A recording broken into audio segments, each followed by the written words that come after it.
I'm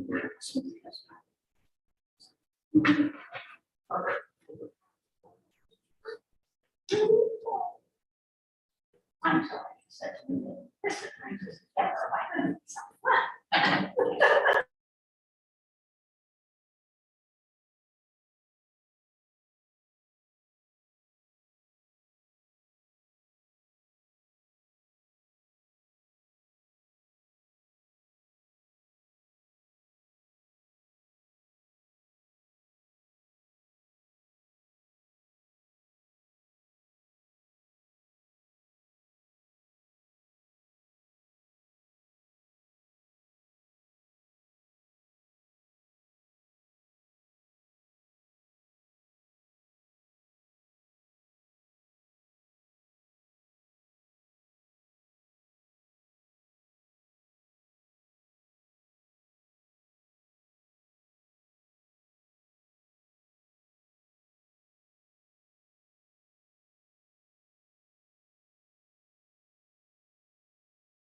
Good evening and welcome to the Planning Commission meeting for Santa Clara City for July 14th. Is that the day we're at?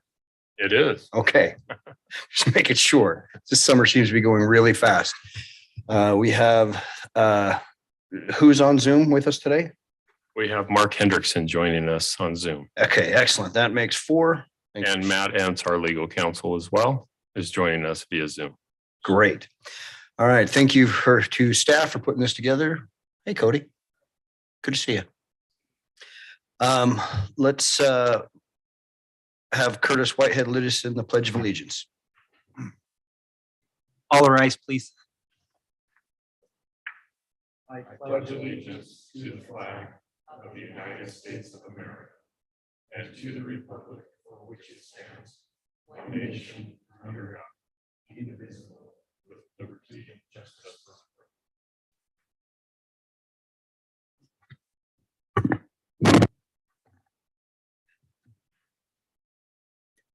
Our dear Heavenly Father, we humbly bow our head before Thee this evening at the beginning of this Planning Commission meeting for the City of Santa Clara. We're indeed grateful as commission members to be able to serve this community in which we live and those citizens that reside therein.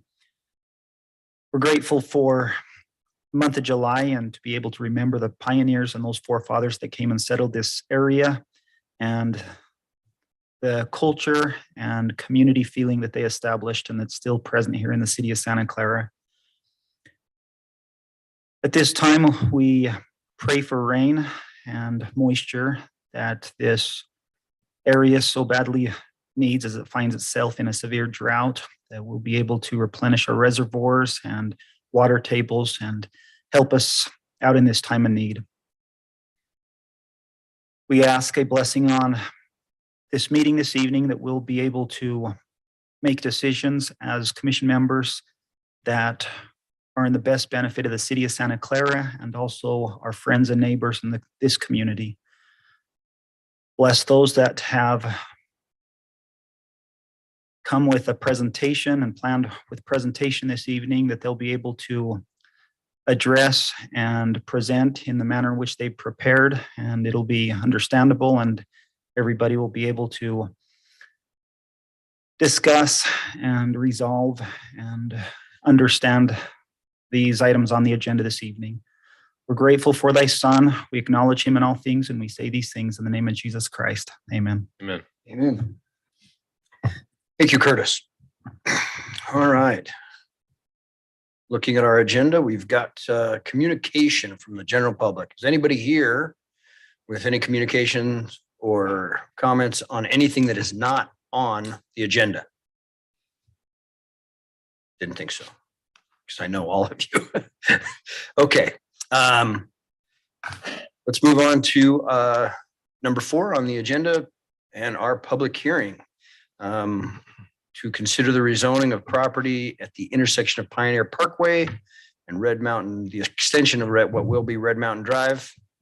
It's now PDR and they're looking for a PDC zone change, correct? That is correct. Thank you, Chair Weston. And what I'm going to do now is just bring up the project plan that we've been working on with the applicant for several months. So here it is. This is our project plan that everybody can see on the overhead.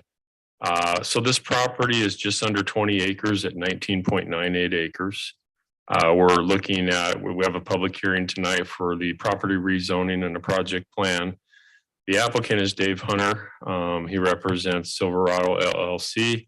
And then we have a project team that's been working with Dave on this project as well. Jay Taggart and Alan Hall are project managers on this, and they are both on the call, on the Zoom call. And so they'll have a chance to discuss the project at some point in time when we get to them. The property, again, like you indicated, Chair Weston, is currently zoned plan development residential. The applicant proposes to rezone it to plan development commercial, or our PDC zone, to allow for a mixed use development. And so what I'm going to go through first are the different phases. As you can see on the plan here, and I'm getting used to presenting from here. For years I've presented from a dais, but you know, now we're doing it here and that works. So You do it anyways, So phase one, you can see on the northern portion of the site, that includes 28 two-story toy garage units with an apartment. Each unit's going to have large overhead doors. So I'll wait a minute to go to the architecture. We'll keep the site plan up for now. But, they're proposing to have large overhead doors to allow for storage of toys, dirt bikes, side-by-sides, other off-road vehicles, perhaps RVs, classic cars. They'd also propose a 2-car driveway being provided with each unit.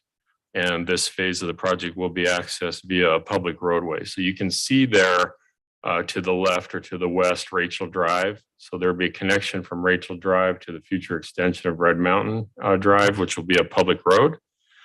Phase two, directly below it, includes a 96-unit multifamily housing project. It would be a total of 4 apartment buildings. Each building would have 24 units. There are parking minimums for an apartment project, a minimum of 2 parking spaces per unit, one of which is uncovered and one has to be covered. So a minimum of 192 parking spaces are required. They're proposing a pool, hot tub, outdoor covered seating structure, and some other amenities such as a barbecue area and changing rooms or bathrooms. Phase 3 on the west end of the site, on the east end of the site. Now I have to remember I'm trying to present, I'm admitting people as well to our Zoom discussion. Phase 3 is a sports complex being proposed. This is really exciting. They're proposing a sports complex building that would include 24 pickleball courts indoor. So, climate controlled, especially for our region with hot weather. And then 10 courts being outside and adjacent to the proposed building. This phase also includes a sports bar and grill, kind of sports themed, pickleball themed. Some of these restaurants, we've heard of a Chicken and Pickle that are located in Kansas City as well as Dallas, Fort Worth, and other areas of Texas. Very popular, a big following. One of the issues here is parking. They're proposing 179 spaces for that particular portion of the site. The code requires 214 spaces, so we're a little bit short. As a result, you'll see the project plan includes 56 additional spaces in phases 1, 2, and 4 to accommodate more parking as demand requires it if there's a special event. And then phase 4 includes a site for commercial uses associated with the project. So you see 3 commercial buildings here. At this time, the potential uses include a convenience store with a gasoline canopy, restaurants or stores or other retail use. So you can see the different phases or components of the project here. So going through the staff report, the next item is the parking. We talked about that briefly. These are the issues of concern or proposed mitigation associated with the project. Parking, they have to provide 584 spaces. Actually, I apologize for that. They're actually including 584 spaces. The requirement is 528. And so they have 56 spaces over code requirements. That's going to be planned in phases 1, 2, and 4 to accommodate extra parking as needed for the pickleball facility in phase 3. The residential unit count includes 124 units. That's in phases 1 and 2. So phase 1 is the toy storage building units with the apartments. And then phase 2 is an apartment project. And so that's 124 units. The acreage for that is 11.78 acres.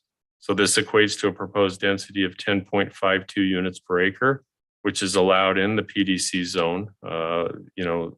Units up to 12 units per acre are allowed in that zone, as well as the PDR zone, which is what the property is currently zoned. So a density bonus is not required in the PDC zone because it is a mixed use zone. And that's what they're proposing here, a mix of uses. Road cross sections, there's going to be work here that has to be done down the line. I'm just bringing this up because this will be brought up at future stages of subdivision plat and site plan review. They're going to have to put in a portion of Red Mountain Drive and meet our cross-section requirements. Red Mountain is 66 feet. The other road coming from Rachel to Red Mountain is a public street, a local street with a 50-foot cross-section. We talk about private alleys, private drives and alley cross sections. So you can see in phases 2, phase 4, as well as phase 3, that's a driveway system. Those are roadways that are 25 feet wide and then have the parking, 90-degree parking on either side of the roadway, just like you'd see in any commercial shopping center or office building complex. So they'll have to develop and design that to meet our standards. Open space, the areas in kind of the orange, yellow color or tan, whatever we want to call it, that's the proposed landscape open space area. They show approximately 40% open space. Now the code requires 30%. So that's something that we'll verify later on down the line, but they are showing a 40% open space with the project plan at this point. Public trail access, as you know, along Pioneer Parkway, we have a 10-foot multi-purpose trail. And you can see that where people currently walk in the area. You can see here on this concept plan or project plan on the east end, it refers to a 15-foot maintenance easement. That is a multi-purpose trail as well that would provide trail access along the east and northern portion of the project, and then with a pedestrian crossing on Red Mountain Drive, and then proceeding westerly to get to the existing trail in place to a Wash area and tie in with that feature, which is a nice amenity. And we're glad to see it. Good planning promotes walkability and connecting these neighborhoods up. They also have a sidewalk system to allow for pedestrian movement through these different phases of the project as well. As far as the amenities, we briefly talked about that. The Silverado project in phase 2, they're proposing a pool, a hot tub, outdoor cover seating structure, barbecue area, as well as his and her changing rooms and bathrooms. The sports complex includes the 34 pickleball courts. We can ask the developer, but they're kicking around the option of providing that for residents that live there. The public trail that we talked about and public sidewalks and connections. Now I want to scroll down and go through the different phases, the architecture, and I'll do that next. Just give me a moment here. And that is a previous plan, but as you can see here, this is their materials board. The architecture includes a modern design, very clean design. This is the materials board developed by Method Studio, who is the architect. Jay Taggart is a project manager who's on the line, so he'll be here as well to answer any questions the Planning Commission has. So you can see the apartment, the front elevation here. They're using a lot of different materials and then some renderings below. So you see an exterior stucco system. They have metal guardrails. They have an exterior metal panel system, another panel system with a wood finish. So there's a lot of different materials here being proposed and a nice building design. The height for the 4 apartment buildings is approximately, and I'll go through that, phase 2, 34 feet. So the PDC zone allows a height of 35 feet. And so the apartment buildings, you can see top of parapet is 34 feet. So they've designed this 3-story apartment building at 34 feet. And the zone allows for 35 feet. The current zone allows for that, the PDR or the PDC. And so that's the apartments. Going back to phase 1, this is the toy storage, man caves. There's different terminology, she shed. We hear all these different things. But this is what's proposed on those. And you can see they've got the different type of materials. There's an exterior stucco system. There's an exterior metal panel system. They have an aluminum panel system with a wood finish and a lot of windows. So you can see the windows on the top and the windows on the bottom with the garage and then the front entries. The idea here is that, folks can have their toy storage, but someone could live here as well because they're showing an apartment that would be located on the 2nd floor. And if you have questions about that, the project architect can talk about that. But that's what's being proposed here for the toy storage. The next phase, we get into the sports complex. You can see the variety of architecture, a lot of the same materials, the aluminum storefront system, the exterior stucco system. Here it's a color or fiber cement pre-finished metal cladding system. So a lot of different architecture, and I apologize, this is for the retail buildings. So this would actually be the phase adjacent, phase 4, the retail that we talked about on the project plan, facing Pioneer Parkway. Kind of a modern design. You can see here the convenience store rendering kind of on the southeast edge, the windows, the canopy, and then 2 other retail buildings, strip retail, commercial. They're looking at perhaps some eateries and different retail type stores in this area for residents of the area and perhaps new residents in the area. And so this is not an issue. These buildings are about 22.5 feet high. And then the canopy is lower than that. And then if I drop back to the toy storage, I apologize, that's approximately 25 feet in height. So all 3 of those areas are in compliance with the PDC zone. Now, going to the sports complex building itself, you can see this design, very modern design, attractive, kind of neat that they would have 24 indoor pickleball courts. Maybe we have some pickleball players here in the audience tonight that know more about it. I'm new to the area. My wife and I are starting to play this. It's a fun sport and has a really huge following. You can see that complex. And then if I go down, this is the sports bar and grill, the themed restaurant. And you can kind of see with these renderings that are pretty clean, the restaurant rendering, you can see up above the outdoor dining area. This is the restaurant, the 2nd floor outdoor dining. And then you get into the outdoor pickleball areas. You've got some covered areas to sit for shade underneath, pickleball courts on each side. And then you can kind of see the outdoor area here. They've also talked about venues. There may be special opportunities, maybe senior games or a special events plan where they may have some outdoor concerts as well, or performers that come to the event. So that's the perspective there. Going back to the clubhouse and pool, these are some new drawings. You can kind of see what's going on with the clubhouse and pool area for the apartment project. And that's been included here. So recently, as you know, we've adopted ordinance 2022-05. That's our water efficient and landscaping standards to promote, drought tolerant landscaping and xeriscape. Putting precautionary measures in place to save water. They will have to meet those requirements as we move further along through a process. With each phase of a project, they would have to meet those. Project utilities have been discussed, but will have to be further developed later on. They did submit a project narrative. I've tried to hit those points. There's a lot going on with the project here. And then we do have a draft development agreement, but that's being worked on with city staff and city legal counsel, Matt Entz. That's something that will be before the council at a later date when they are considering this rezoning and project plan request. It's not something that the Planning Commission has to approve. Now, we've sent notices to property owners within 300 feet of the subject property. We've also posted, as per state code, there are signs out there. Selena Nez, our administrative assistant, has received a few phone calls from some residents expressing some interest in the project. We may have some of those here this evening. I want to go through our general plan considerations because this is a project plan as well as a rezoning.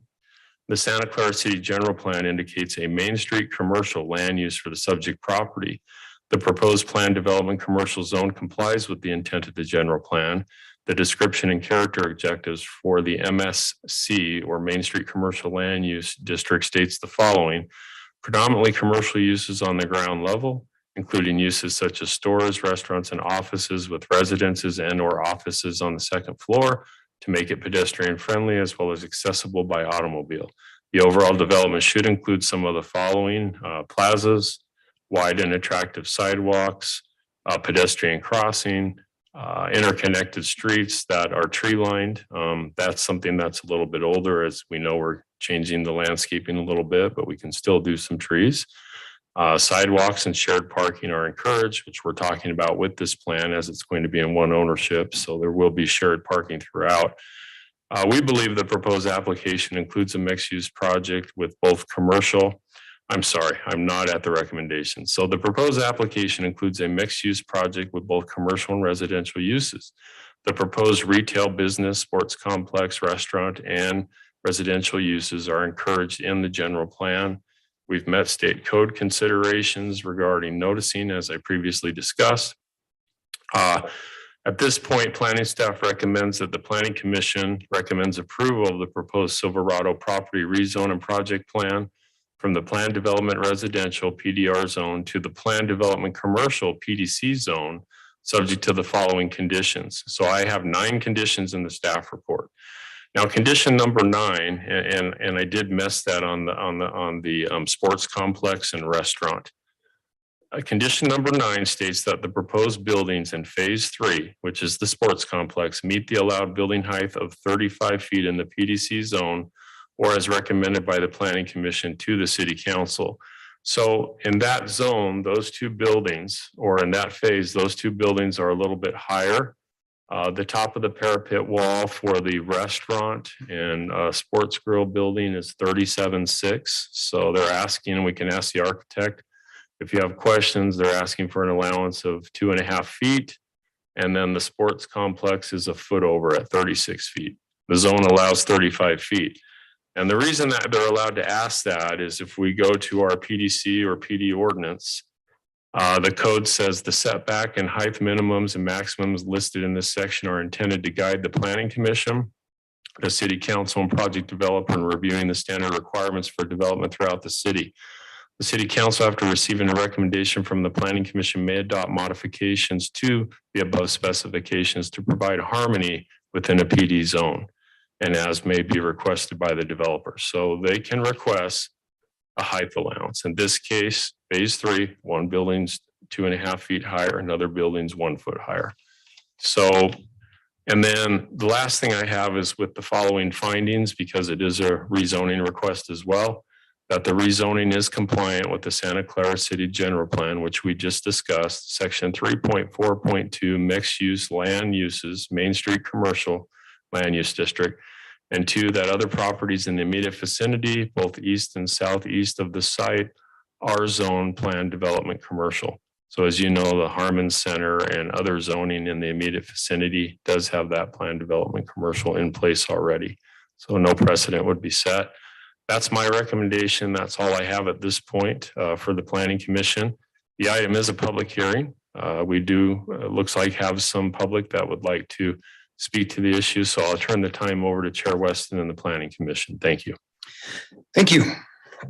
It's like a pretty well put together presentation there. At this time, I will open the public hearing with a couple of caveats. If somebody else already got up and said what you're going to say, we don't need to duplicate. Try to keep your comments 3 to 5 minutes to the max. And with that, I'll need you to step up and give your name and address for the record. So if we got any comments?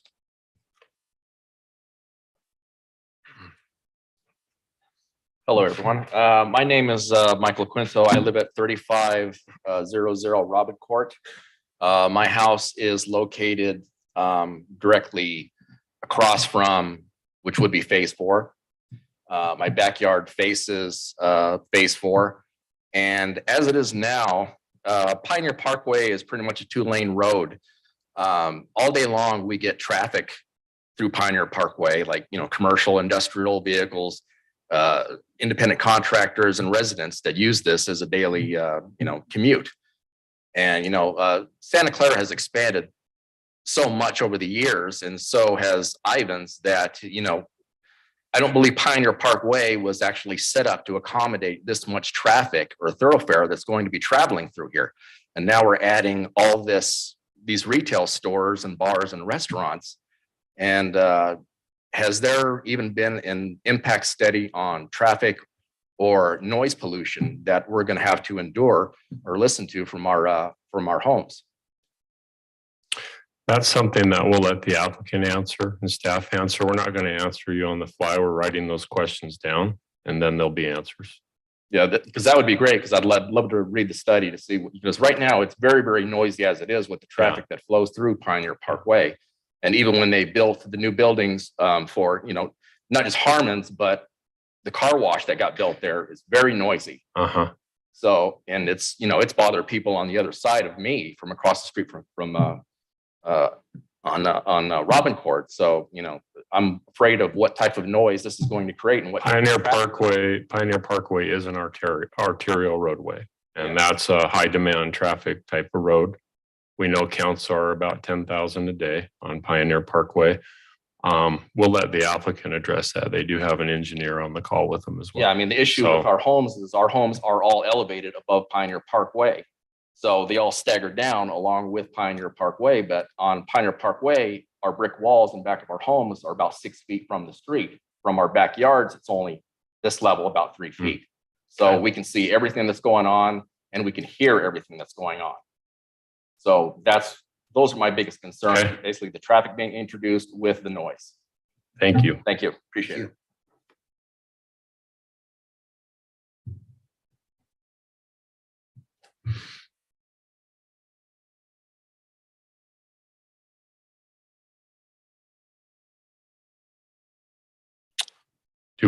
Chair, do we have other members of the public that would like to stand while the public hearing's open and comment? We have any comments online? We can see if we have comments online. We also have the applicant online as well. Yeah. And we probably should have gone to them first before opening it up, but it's okay either way. So.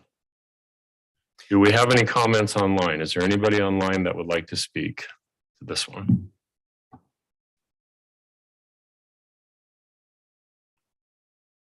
Okay. At this point, I will close the public hearing for this and would like to get the applicant on via Zoom, correct? And Yes, I believe Jade, I've both got some Jade. question. I'm sure Curtis has got some questions. Yes, and Whatever he's got, go ahead. I'm just going to let you know, we have Jay Taggart and Alan Hall on, and which one of you would like to start your discussion or follow this, talking to the planning commission? Thank you. Good evening. This is Jay Taggart with Method Studio. We're excited about this project, and we've been working with the city for several months, as you've seen from the presentation that Jim has presented. I'm happy to address any questions or concerns you might have, or if you'd like to know any additional information from what Jim has presented. Okay. Well, why don't you start with the very first question that was asked, which was, has there been any request for, or have you done a traffic study? We have a traffic study in process that's currently being worked on, and I think we plan on having that returned in about 2 weeks. Okay. And that is something, we're at zoning right now and project plan approval. That is something at a later date, you know, if the zoning goes through, they have to go through a subdivision review process. They have to go through individual site plans for each one of these properties and phases. So those things will be discussed at length at later stages of the process. So. Right. Jim, along with the plans for Pioneer Parkway, if there are any modifications or anything like that, that will all come later? It would, as part of the subdivision plat review process, because they're going to subdivide this property. So anything they're proposing on Pioneer Parkway, they're going to have to show. I'm going to let Alan Hall speak to that. He's their project engineer and he's on the line. So Alan, go ahead. Yeah, any improvements that were required by the traffic impact study would show up at the preliminary plat or the site plan stage. But being as Pioneer is a 90-foot street, I don't see any real issues with Better. the traffic along Pioneer. Okay.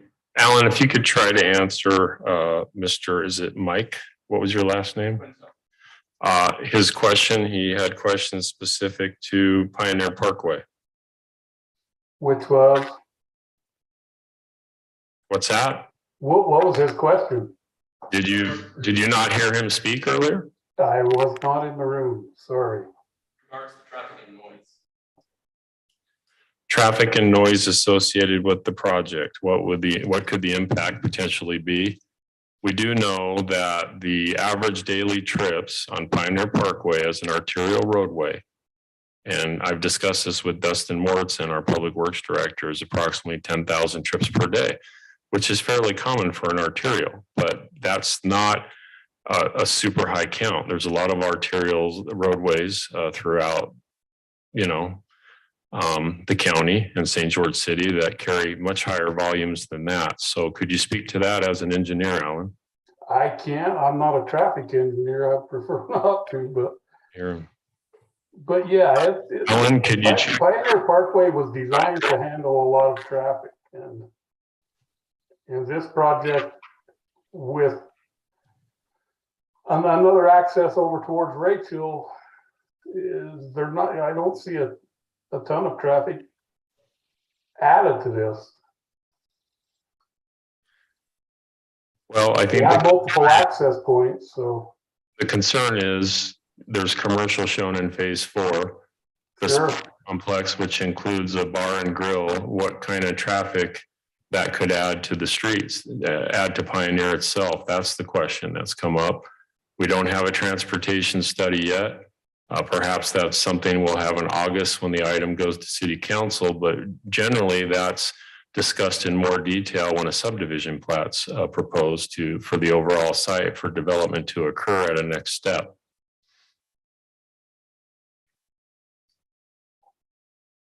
Correct. There's more projects than just this one, but they're going to be coming down the road. So there will be a lot more traffic on Pioneer than what there is now. Yeah. That being said, the road was designed to handle that. So, but I would just as soon wait for the traffic impact study to see if there's any additional requirements that we need to make. Well, there's that, but just so the residents know, Red Mountain Drive is the direct connection to Black Desert. Black Desert is the community to the north that's currently being developed. It's half in Ivins, half in Santa Clara with an 18-hole golf course in between. And so that's going to be the main highway. There'll be other points of ingress and egress, but a lot of people will utilize that to get to that housing. And that housing has been entitled through a master development agreement between the developer and both cities. And so that is something that's going to be coming down the pike in the next year or two. So there will be more cars coming and going from that access point as well as others in the area. So that's the best I can answer that, Planning Commission. I mean, we know that growth is going to occur in the area.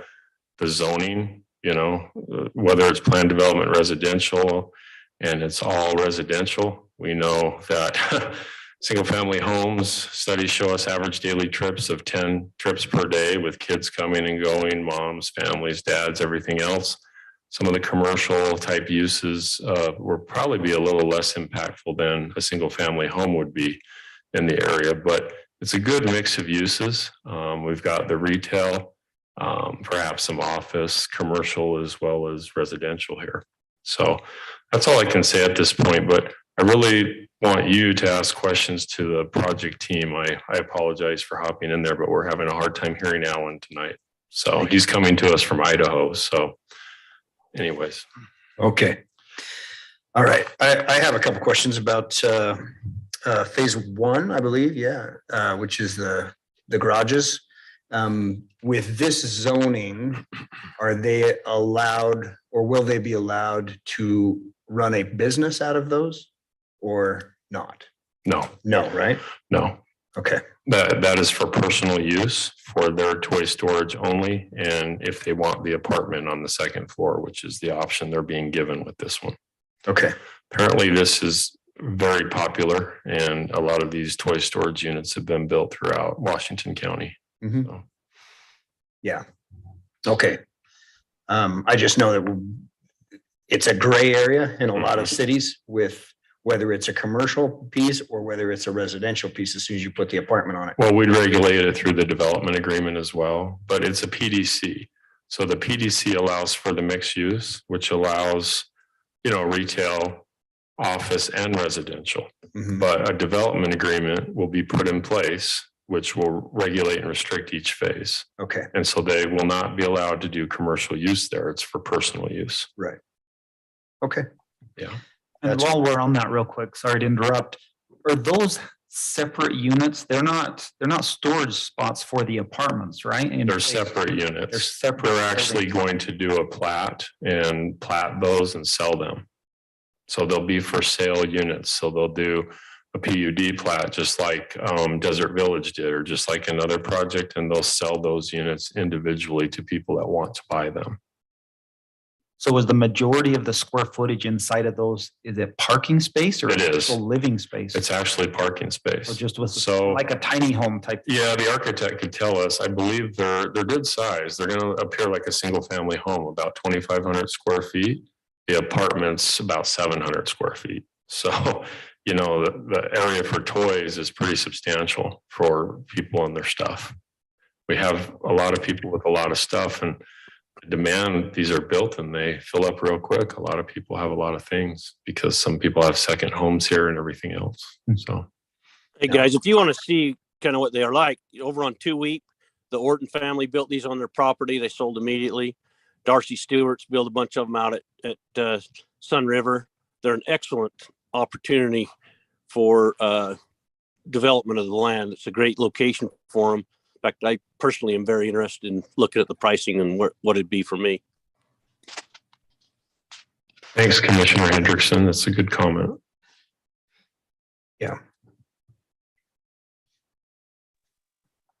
All right. Curtis, did you have The anything? vast majority of those are for vehicle storage. And there is an option. Not all the units are intended to be apartments. It's possible they can, but the buyer will have that option of having an apartment or having more of like a lounge, game space, those type of things, gathering spaces. Yes, but we're counting those right now. We talked about that in previous work meetings with the city council because we don't know. Every buyer could choose that option. We just don't know. So we have to plan for each potentially having an apartment or dwelling unit in them. So. Right. That's correct. Yep. Yep. Hey, Jay, can you answer a question for me? In phase 3, and also I guess the pool, will those be open to public use for a fee, or is that just for this complex?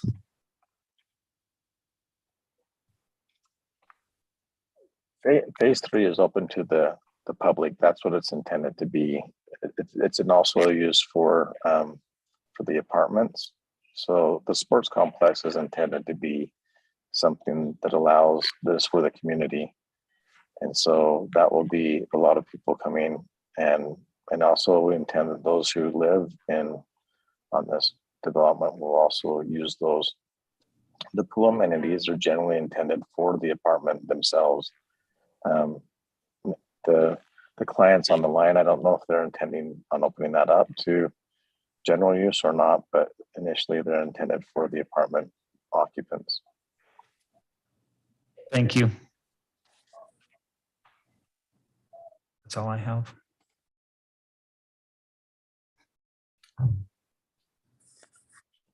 Can the owner's representative answer that question? I mean, on several occasions, I've heard the statement that the sports complex and pool complex area would be like a membership, much like a gym membership or something like that, that the local community could have access to it. Is that not the case?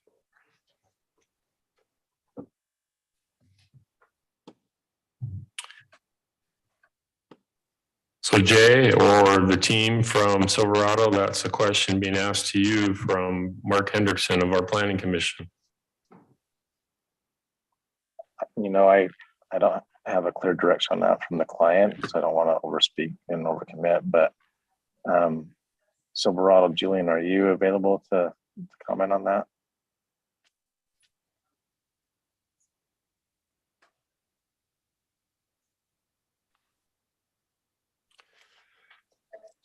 That is an item that would also be addressed in the development agreement that the council If that's will approve. yeah. Sorry, I didn't mean to talk over you. If that's something that can be discussed further, if that's something desired.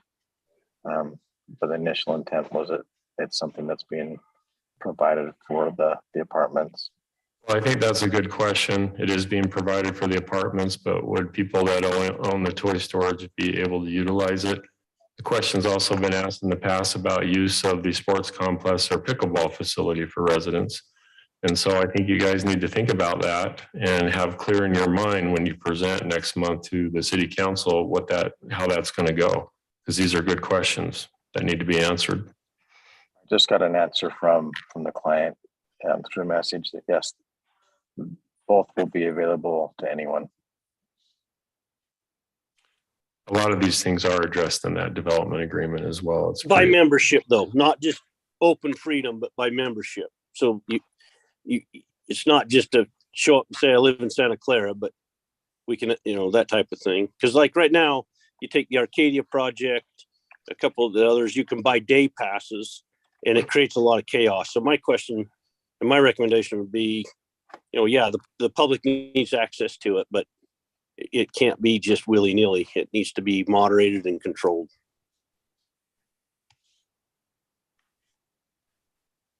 Pretty sure they would do that through an owners association. Another good comment. Thank you. The pool amenity will be available to the apartments and the toy garages to use it without a membership. Okay. Opening to the public would be a membership or some other form of restriction. Mhm. Okay. Well, one more reason I'm interested in toy garages then.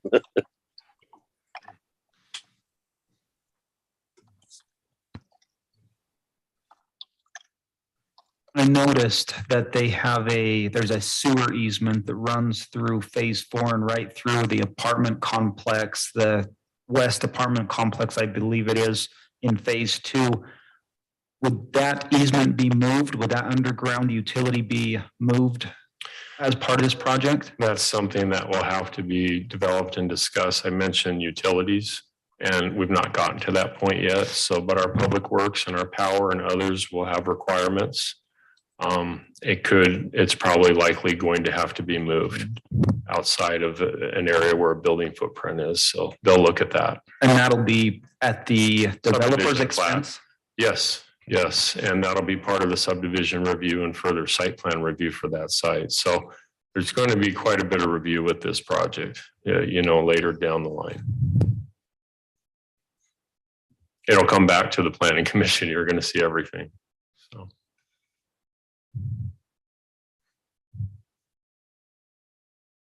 Okay.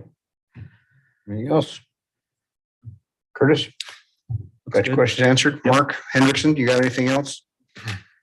Nope, they answered my question. Thank you. I'm also satisfied with what I've seen tonight. Are we ready to make a recommendation? Yeah, I would motion. Excuse me, before we get there, do we have to go to the Oh, we general do. Yes, business we to do. make that recommendation? Sorry. Oh, you're fine. All right, then we'll move on to number 5 on the agenda, general business, which would be a recommendation for or against this project. And at this point, we wouldn't need to discuss any of your 9 contingencies or the height allowances or anything. This is just strictly for the zone change. The one thing is the way the ordinance reads, if you're comfortable with the height allowance in condition number 9, allowing those 2 buildings to be higher, you can send that recommendation to the council. At this point. At as this part of point, that's the way it reads in the ordinance. It's a little bit different, but it's a guide. And it is a big project. If you feel like if you're okay with that, you can recommend that, or you can say, no, our recommendation is to keep it at 35 feet. So it really up sounds to- like we may want to discuss that for a few minutes. If and you'd like include to. that as part of our recommendation. If you'd like to. That's really the only item that needs to be addressed as part of your recommendation at this point. So to recap, the sports complex is at 36 feet and the restaurant area is at 37.5. 37.6. So 37.6. yes, the rest. Okay. Isn't it the other way? The sports complex is at 37. No, Jay, I believe the sports complex is at 36 and the restaurant's at 37.6. Is that not correct? That's correct. Sports complex is at 36 and restaurants at 37.6. So that's the issue. Okay, No, I had to look at it a few times to make sure. okay. My personal recommendation would be that I'm fine with the sports complex being 36 feet. I've built a lot of those and they need height for those balls, et cetera, et cetera. But for the life of me, I can't figure out why a restaurant needs to be 37.5 feet tall. Well, so is it, but there's the parapet that takes it to that, Yeah, right? So is it because the equipment that has to be hidden on top of it? Or I don't see anything in the equipment on the renderings. And that's a good question, Mark. Jay, could you explain why you need the 2.5 additional feet in height for that building? Yeah, the reason that's on there is to conceal the mechanical equipment that will sit on top. Okay, that's what I figured, Jay. Thank you. Top of the parapet, okay, at the 37.6. All right. Yeah.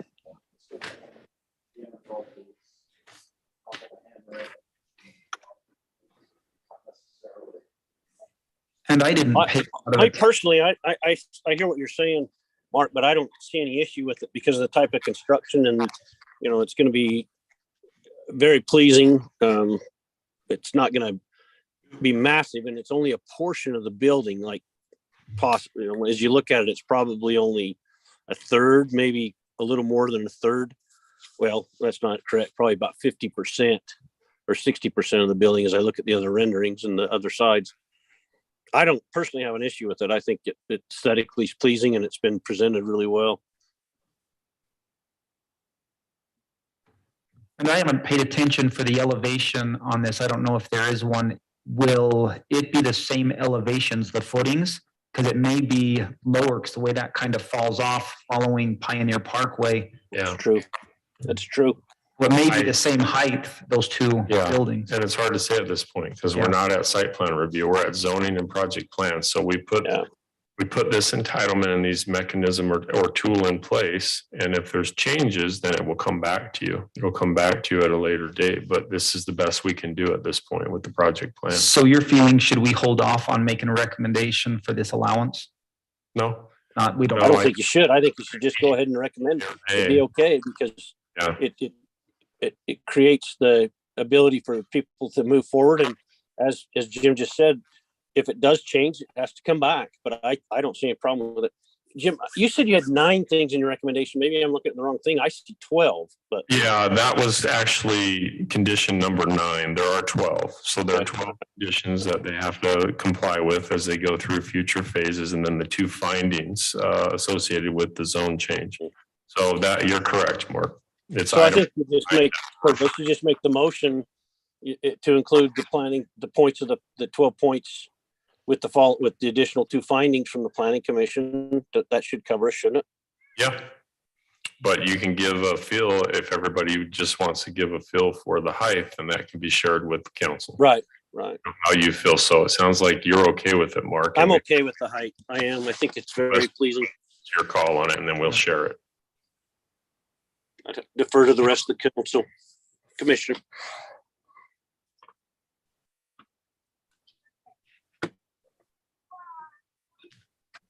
Any other discussion on that? I feel. Mark. well, Mark, 37 foot with the parapet that he's talking about, that's not what he has drawn here, but Yeah. Okay. Right. That's why I asked the question. yeah, he's got his windows way too tall if he's saying he's got a 5-foot parapet. Yeah. So anyway, so it would change the way this looks. His windows will be nowhere near as big as that. Even if he has a 15-foot plate, he's going to have So I think we could a lot more than that. So anyway, each state your opinion and then go with a motion, Yeah. and then we'll share it. my opinion is that they can fit inside of 35 feet easy. Okay.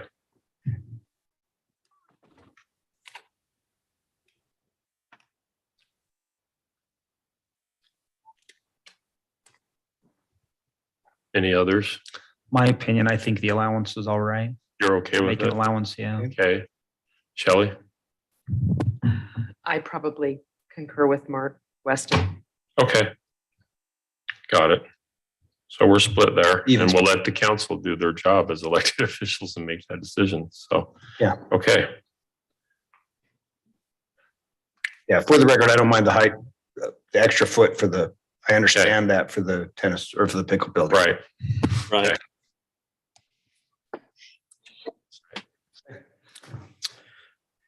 All right, with that, would somebody like to make a recommendation for us? Yes, I will motion to recommend to the city council to consider the rezoning of the property in which we've been discussing. That will be the future Silverado, thank you. Silverado development from currently PDR zoned to PDC zone with the conditions recommended, the 12 conditions recommended by staff. Okay, I'll second it. okay, I've got a first from Curtis and a second from Mark. All in favor? Aye. Aye. Aye. All right. Thank you, Planning Commission. We're going to move on to the next item on the agenda. So the next items are Planning Commission approval items. So we'll turn to page 2. And we're at item 5B1. This is the conditional use permit for Verizon Wireless. At this point, I'm going to turn the time over to Matt Entz, City Legal Counsel, to present to the Planning Commission. Thank you. Hello, planning commissioners. Hope you can hear me okay. We can, Matt. We hear you loud and clear. Thank you. Okay.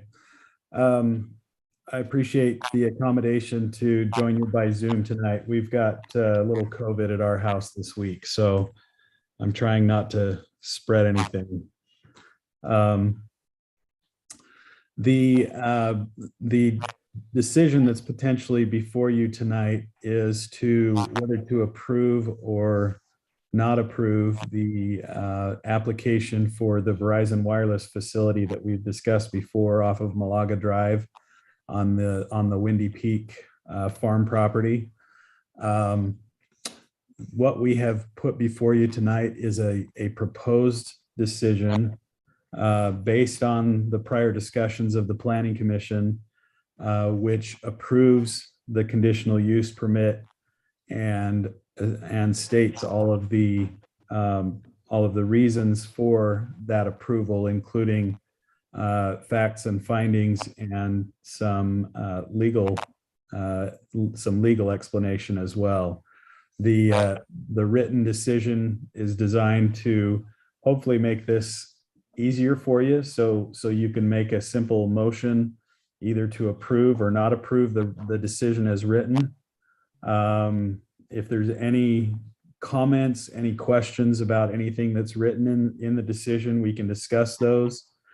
If you feel you need more time before making a final decision, we can take more time and we can go back to the drawing board and make revisions to the decision as well, if that's what you prefer. So the written decision that is before you is just what we are proposing based on the feedback that we've received from the Planning Commission in our prior meetings. Of course, this is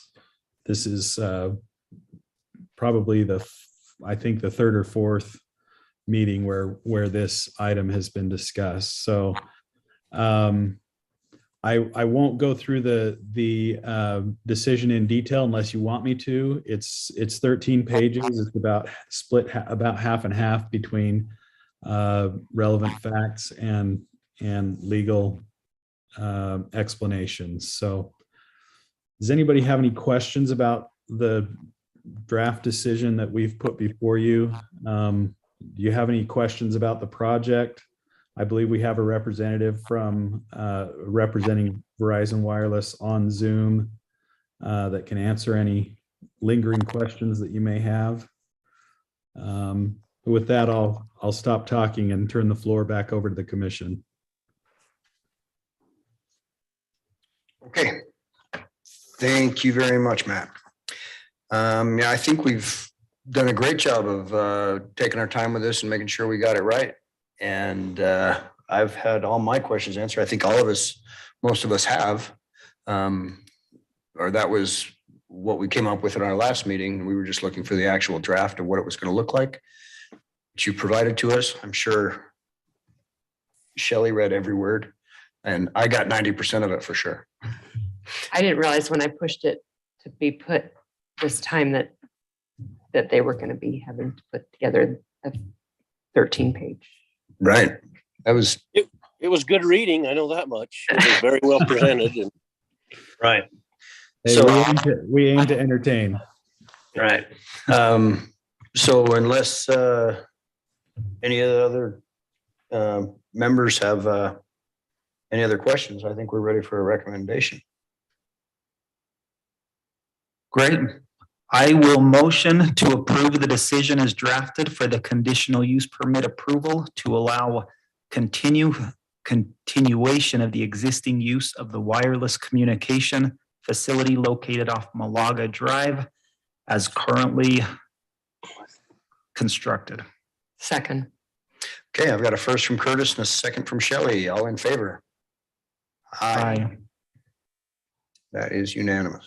Was that everyone? I'm not. That was everyone. yes, Thank you. All right. Thank you, Planning Commission. Just one more thing, because this is a written decision, we will ask all of those that voted to the approve the motion to actually sign the written decision. So we have that written record. I think we probably have a hard copy there, or can get a hard copy there for you to sign before you leave tonight. So thanks, everybody. Okay, thank you, Matt. Thanks, Matt. Thank you. Matt, you just send it to me, DocuSign. I'll sign it and send it back to you. Yeah, I can do that. Probably be tomorrow, but we can get that to you. That's fine. I won't be back in town till next Wednesday or Monday, and I got to be in Calgary the rest of the week, so I'm not going to be. I'm going to be traveling again. Okay, and if anybody else would prefer for us to send you a link for e-signing, we can do that. Just let me know. Would be best, Matt. If we're going to do it with Mark, let's do it with the others that are here tonight. Okay. Works for us, Matt. Thank you. Yep. Thanks, everybody. Okay, item number B2 for the Planning Commission approval is our annual review for the lava rock removal for JP. Hi, Melissa. Welcome back. It's good to see you every year. Step on up. Yeah, I'll bring the map up here, and as you know, Melissa, if I can get this, sorry, has been before you before. Has been before the Planning Commission multiple times on this issue in the past. It is a conditional use approval. I'm having a hard time with the map here. Getting it right in the center for you. If we go a little bit smaller, apologize for that. But it is a conditional use permit approval for a gravel pit located out north of Pioneer Parkway and just west of Entrada. So they've come to the Planning Commission in the past. We have a little bit of history here. The original CUP was approved in 2013. And then there was an addition in the area in 2014. So we have a total of 3 pod areas. And then in 2017, the conditional use permit was again reviewed and renewed for continual operation, but subject to annual review. One of the things I wanted to mention this time around, as we get to this area that's been highlighted here, and I've got my cursor on it right here, these areas adjacent to Entrada, you're all familiar with that, north of Pioneer Parkway. Those areas are being looked at really closely by Black Desert, Patrick Manning, and the development group for a subdivision phase, large lots, half acre to acre lots, and some even larger. So larger homes, similar in size and scale to Entrada. So with that project, South Village at Black Desert is the name. It's just a concept right now, but they have come to our TRCs and are talking to us right now about design. As that's taken down, that particular area of the operation is likely to go away in the next 12 to 18 months. And so that's what we've discussed. We had Jared Bates with Rosenberg, and Rick Rosenberg talked to us about that recently in TRCs along with Melissa, so we could get a feel for the timing. We are recommending approval of the conditional use permit subject to the 4 conditions and the findings. And basically the 2 findings are that it's compliant with the conditional use permit chapter. We have to make those findings to approve the CUP, but we're fine with the operation moving forward for another year and then coming back again and seeing where things are at. Thank you. Okay, so it looks to me like the only thing that's really changed is they have designated exactly where the golf course goes. Yeah, And I think it was just to kind of give everybody a feel for the overall scope, Mhm. long-term. Yeah. I did have one comment, though. I noticed in the notes, just the project description, it says that there would not be any crushing. Ultimately, if we did utilize the site for gravel, I would probably have some crushing, so I did. Have we had crushing in the past? Yeah, that's all. Okay, I was going based upon the previous staff report from last year that Bob Nicholson put together, because I'm still learning about your operation here, and we TRC'd it twice. So that's up to the planning commission. If we've done it before, then it shouldn't be an issue. Yeah, because I think that it was always on there, but you had stopped crushing anything for Yes. a long time. I was like just 3 gonna years. say, I think somehow it probably still got left just because we really haven't Right, been doing it, so. it's- but you're gonna start back to the crushing. I mean, I operation? don't have any plans right this second, but if we did go back there, that would be the intention, so. Okay, That could be another hour. We just decided to hook up the houseboat because of everything going on. I was just gonna pull the. okay, so what I We read, can hear you, Mark. You're on a houseboat. Have a great time. I love the Zoom. There we go. All right. okay. I lost my train of thought. Must have been a small train. Um, I've done it on Zoom meetings, especially when COVID first came out. There was a lot of mistakes made by people. Right, Send me part of your lunch, you know? yeah, That's why I'm here in Yeah, person. with yeah. you. Yeah. right. I just feel bad I'm not there to see him, Melissa. Jeez. Oh, I don't see any issues at all. I mean, this is one of the places I go out and run dogs and look around, and they keep it tidied up. And I don't think the city's ever received any complaints of any kind that we've been made aware of. And that's a good comment, Mark. I looked and searched and couldn't find any. So Okay. I didn't think there had been. I couldn't remember from previous years of hearing of any. So you ready for a motion? Well, before we do that, this is a large area. I live a little kind of close to this area. How do you keep dust? Because I know there's a dust control contingency on this. How do you keep the dust down on such a large area? well, if we're in there operating, it's not common that you would be in the full area, you'd set up operation, but we have water trucks, so that's our main source of dust control. Because where I notice right now in that area, you get a lot of wind coming from the north and it seems to dump to the south. Mhm. And it seems to be handled great Monday through Friday, but Saturdays and Sundays, unfortunately, the wind doesn't stop blowing on weekends. And it just seems to be a train wreck on some subdivisions that are going right now. Is there weekend? Is it like a 24-hour thing? Or how do you guys control it on weekends when people most likely aren't working? I mean, dust that we would create, obviously, yeah, we would control during the week, like from our operations, but honestly, I've never had any issues with so I've dust complaints. I've heard that before. Maybe on Friday evening, they could water it down and put a crust on it Yeah. or something for the weekend. That's how I've dealt with it previously. Curtis, I wonder if you're not getting it from that other pit.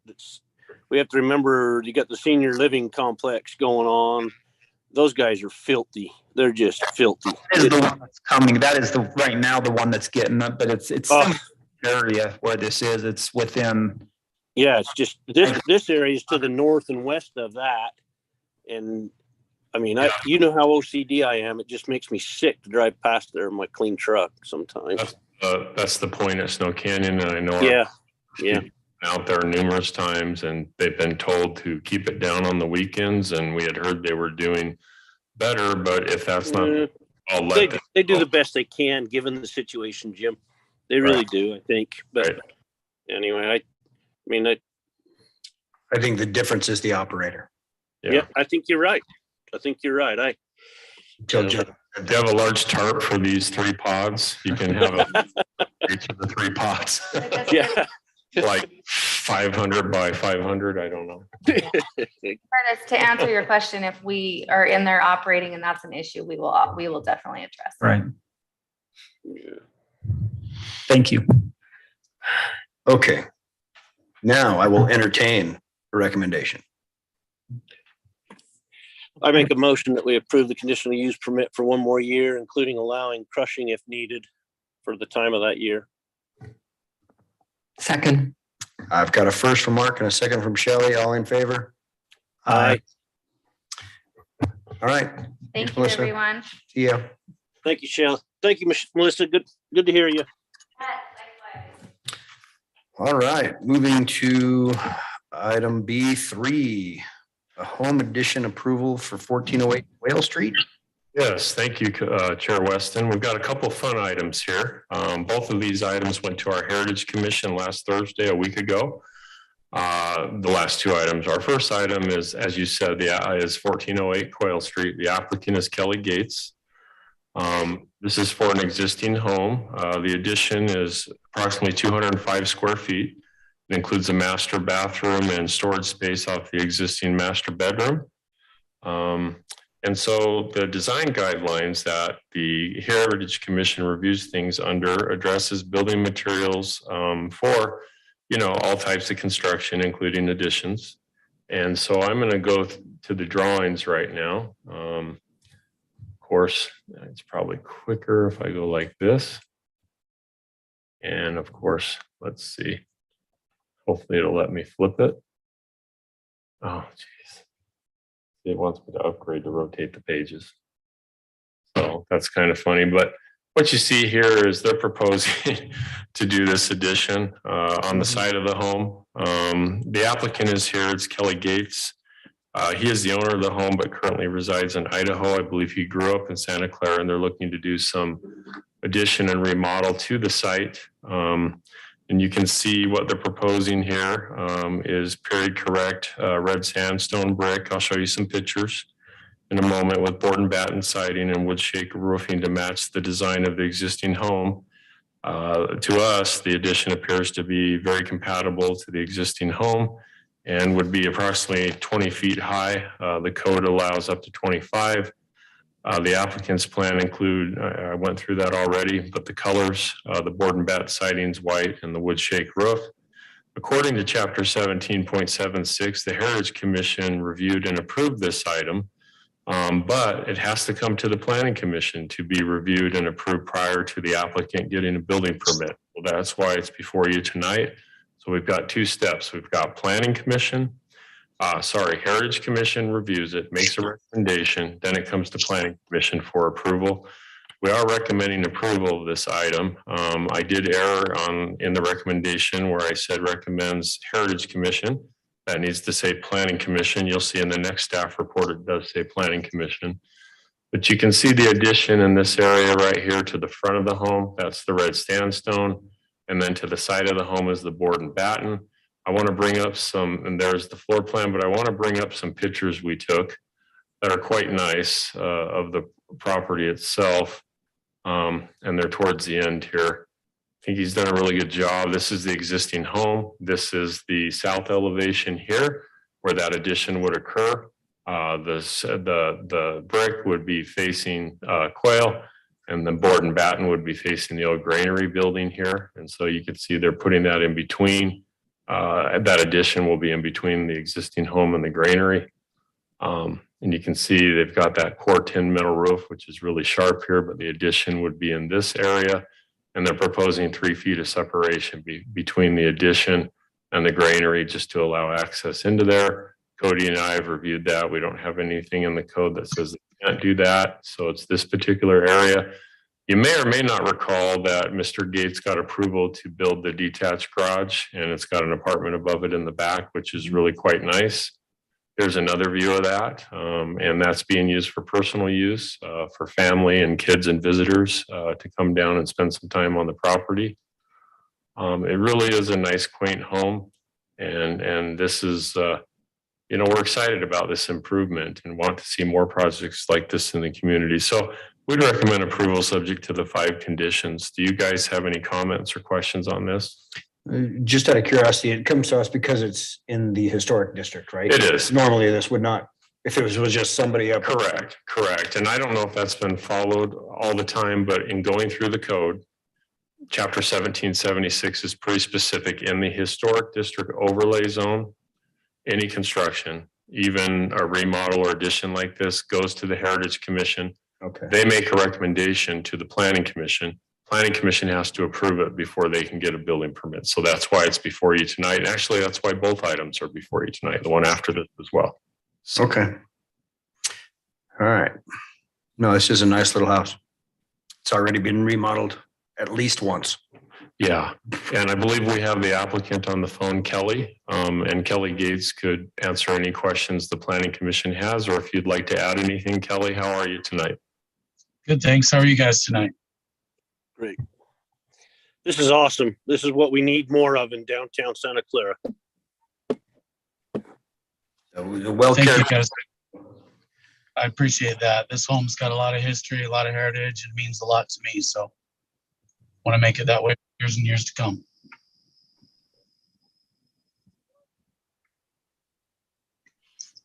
I don't have any issue whatsoever. No, I don't either. I propose we approve it. Shelley loves it. That's what you're supposed to say, Shelley. Yeah. Sounds like a good recommendation. Yeah, as long as the Heritage Commission feels fine with it, that's good enough for me. Yeah, I Yeah. agree. Are you gonna have to relocate that gas meter? Yeah, just right around to the front corner of the house, about 2 feet. That's fun. Yeah, My condolences. that's what my contractor said. It's the first thing I saw. Okay, I think we just need a motion and a Yeah. vote. So let's just make a motion, shall we? I'll make a motion that we approve it, subject to the 5 conditions that they, With the plans as drawn. plans is drawn.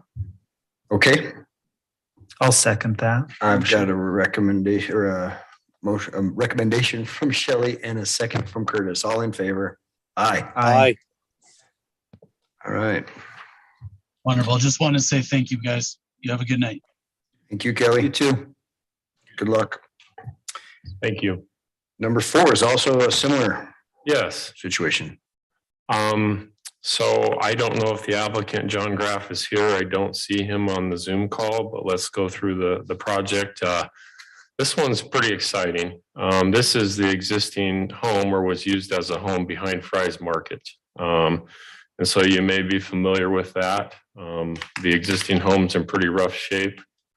The applicant, John Graff, owns a restoration business, and he's looking at restoring this home back to what it originally was when it was brought to the property.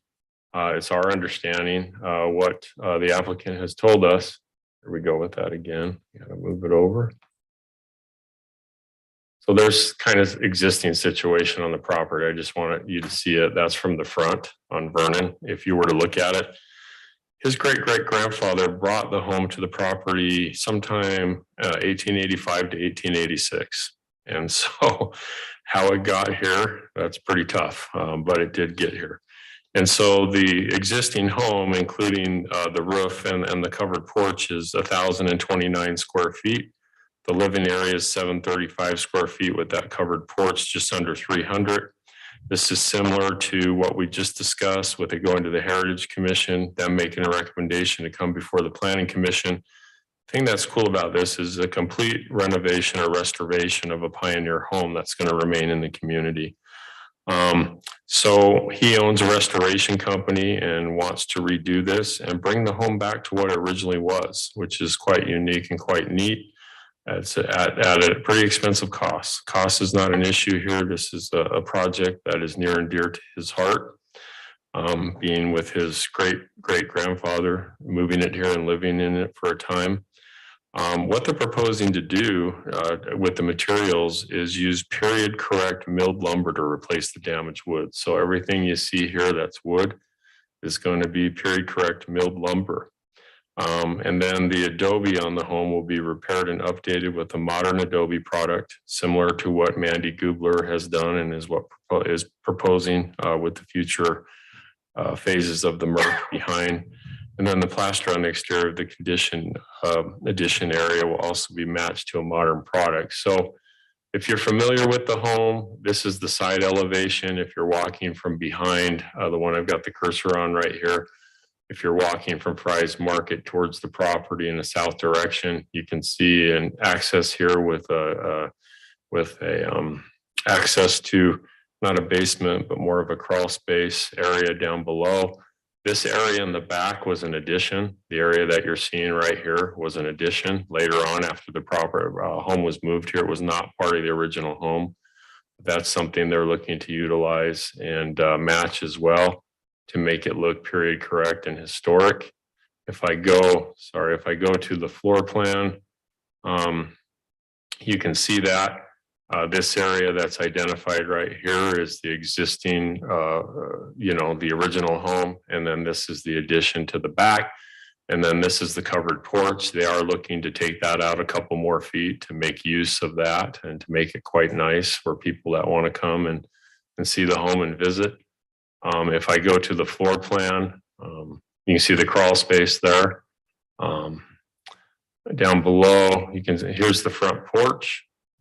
Got that blown up so you can see the front porch, which is going to be really nice for people to utilize. You've got the original living room, the bedroom, linen and bathroom, and then a laundry room and a large kitchen area. Here is what John has told us, even though it says room. And so he wants to bring it back and preserve it to what it originally was. Now, some members of the family, it's kind of a family trust that owns it. Vicky Fry is involved in this as well, and her daughters. They have some different ideas for what they may use it for, one of which they've talked about maybe ice cream or frozen yogurt or smoothies, maybe up in this front area. If that's so, that's great. They could utilize this living room area and do something, and then the rest of the house will remain. So right now, the property is in that historic district residential zone. So if they propose a commercial use at a later date, they're going to have to come rezone it to historic district mixed use. That's not part of this plan. Right now, it's to rebuild it back to what it was. He's also talked to some folks from HGTV and some of the other shows that have real interest in this. So that would be kind of cool if they picked this one up and ran a program. We don't know, but that's some of the stuff that's being kicked around with this exciting, complete restoration of this pioneer home. So we're recommending approval. I went to the Heritage Commission on last week, July 7th. They recommended approval. There was a lot of excitement surrounded with this project. And so we would recommend that subject to the 5 conditions in the report. Thanks. I may have told you more than you wanted, but it's kind of exciting and fun, to be honest. So. No, I like stuff like this. This is great. Lots of work, though. Cody? That's what Cody told him. Go ahead, Cody. Give us your thoughts. Vicky, I said, do you realize the expense? And I said, you'd probably be thousands of dollars ahead. You just removed it. I don't want to say demolition, removed it and build a replica. And she says, yes, I realize that, but we're not doing that. So those were my feelings. Okay. It's a good warning. Go back to the elevation. But yeah, no, I like this. This is great. Again, I think this is pretty easy if the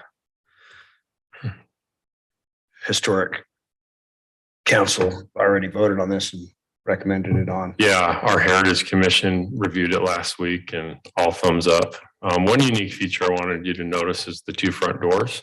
Mm-hmm. It was used for minor housing. It was a kind of split in half for minors to live in this before it was brought to Santa Clara in 1885. So it was a duplex. So, yeah, a historic duplex. It's not going to function in that role, but at one time it was. Mm-hmm. Basically, you got 150 or 200 square feet aside, right? The original home. So, yeah. Who needs more than that? Yeah. It was pre-IKEA, you know? You go in- Right. So, Great. I'll make a motion to approve the application submitted by John Graff for the restoration of the Graff Pioneer Home as submitted. Second. Okay, I've got a first and a second. In favor? And Mark Henderson's grandkids. Mark, was that, Sorry, guys, we got a storm moving in. It's scary right now. Yay, I agree. thanks. Yeah, we're seeing that here too, so it would be nice if we get a little rain. Okay, excellent. Well, to complete our agenda tonight, we don't have any discussion items under number 6. We do need an approval of the minutes on number 7. I move to approve the minutes as presented from the June 23rd meeting. I can second that. Great. I've got a recommendation from Shelley and a second from Curtis, all in favor. Aye. Aye. I did have one thing I wanted to mention before we end. Okay. We only have one meeting this month, so we will not be meeting in 2 weeks on the 28th. Our next meeting will be on August 11th, so we'll see you then. Thank you for your service. Okay, and thank you. That will close the planning commission Thanks, meeting everybody. July 14th. Thanks, Mark. Mark. Thanks. You said August 11th. I believe that's the second That's- Thursday. Yeah, we're the 11th and 25th in August. So we got 2 again in August. We will. Yeah. Yeah. Well, depending on the number of items. I know we have an